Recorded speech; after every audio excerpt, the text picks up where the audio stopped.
So Cynthia, I'm super excited to go ahead and taste authentic Mexican food at 9 o'clock in the morning.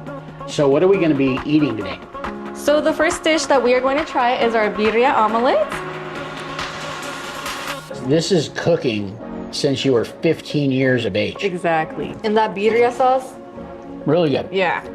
Cynthia, tell me how Beny's came to be.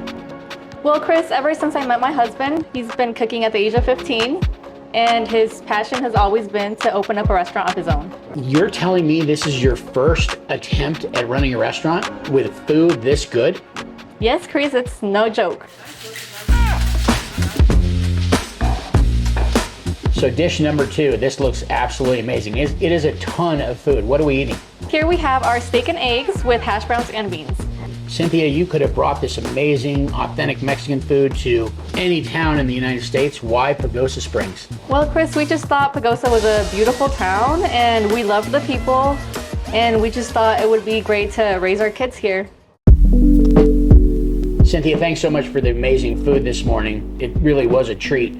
So my last question is, how did you come up with the name of Beny's? Well, Chris, you can't have a Beny's without a Beny, so here's my husband. This is exactly why I come into this restaurant with my lovely wife, because we are greeted with a smile, we're like family, and that's what Pagosa Springs is all about. And we appreciate you coming in as well. We are open for breakfast through dinner from 9 to 10 p.m.